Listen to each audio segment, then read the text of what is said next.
नमस्कार दोस्तों, मेरा नाम है राजकीय वर्मा और आप देख रहे हैं रिपोर्टर जी। अगर आपने रिपोर्टर जी चैनल को अभी तक सब्सक्राइब नहीं किया तो सबसे पहले चैनल को सब्सक्राइब जरूर करें, लाइक और कमेंट्स करना बिल्कुल ना भूलें। हरियाणा कांग्रेस में घमासान मचा हुआ और ये घमासान अभी से नहीं, कई सालों से मचा हुआ है। हरियाणा कांग्रेस के नेता एक दूसरे को नीचा दिखाने और एक दूसरे से ऊपर बढ़ने में लगातार जद्दोजहद कर रहे हैं और इसका नतीजा ये रहा कि हरियाणा के 2024 के विधानसभा चुनाव, जिसमें लग रहा था कि कांग्रेस इस बार बाजी मार लेगी, 10 साल का जो इंतजार है वो इंतजार अब खत्म हो जाएगा, लेकिन ऐसा हुआ नहीं, क्योंकि हुड्डा खेमा और दूसरी तरफ कुमारी शैलजा खेमा आप दूसरे से झगड़ रहे थे। आपस में इस कदर झगड़े कि इसका पूरा फायदा बीजेपी को मिल गया और जो बीजेपी लग रही थी कि बैकफुट पर है, उसने सारी की सारी बाजी को पलट दिया और तीसरी बार इतिहास रचते हुए हरियाणा में सरकार बनाने में कामयाब हो गई और वो भी पूर्ण बहुमत के साथ। लेकिन इस सब के बीच भी अभी तक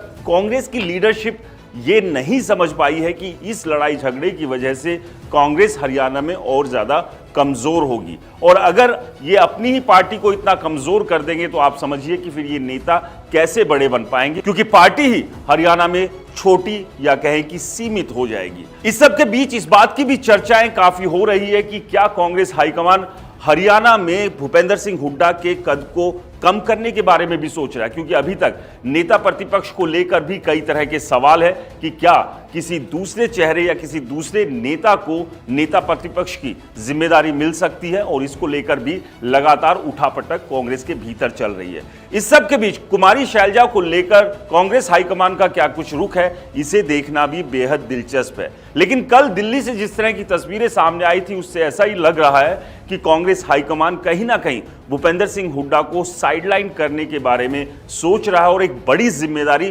कुमारी शैलजा को दी जा सकती है। और ये तस्वीरें थी बजरंग पूनिया के ऑल इंडिया किसान कांग्रेस के कार्यकारी अध्यक्ष पद की जिम्मेदारी लेने की, और इस दौरान ना ही तो दीपेंद्र हुड्डा वहां पर थे और ना ही भूपेंद्र हुड्डा, कोई था तो वहां कुमारी शैलजा थी। जाहिर सी बात है कि ये सब जो हुआ वो कांग्रेस हाईकमान के बगैर निर्देश के तो नहीं हुआ होगा, यानी कि सीधा संकेत और मतलब तो फिलहाल यहां यही नजर आ रहा है कि कांग्रेस अब हरियाणा में भूपेंद्र सिंह हुड्डा के अलावा भी एक और विकल्प तलाश कर रही है, क्योंकि कांग्रेस अब भूपेंद्र सिंह हुड्डा के ओरा से बाहर निकलना चाहती है, क्योंकि लगातार कुछ इसी तरह का माहौल हरियाणा में बनाया गया था या बना हुआ था कि अगर हरियाणा में कांग्रेस को मजबूत बनना है और हरियाणा में कांग्रेस को अगर वापसी करनी है तो वो सिर्फ और सिर्फ भूपेंद्र सिंह हुड्डा के दम पर ही की जा सकती है। लेकिन 2005 में भूपेंद्र सिंह हुड्डा जब पहली बार मुख्यमंत्री बने थे तो आपको बता दें, तब चुनाव कांग्रेस ने भजनलाल के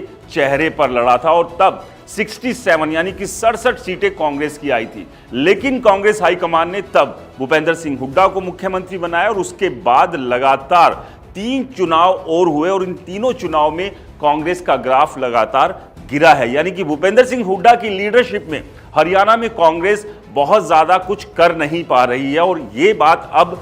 कहीं ना कहीं कांग्रेस हाईकमान को समझ में आ गई है। राहुल गांधी, प्रियंका गांधी और सोनिया गांधी अब हरियाणा में अपने आप को मजबूत करने के लिए कुमारी शैलजा को एक मजबूत विकल्प के तौर पर देख रहे हैं और इसी दिशा में कोशिश भी कांग्रेस हाईकमान की चल रही है। लेकिन कांग्रेस हाईकमान इसमें कितना कामयाब होगा, ये अपने आप में बड़ा सवाल है, क्योंकि जो नंबर अभी हरियाणा में कांग्रेस के पास हैं उसमें से अधिकांश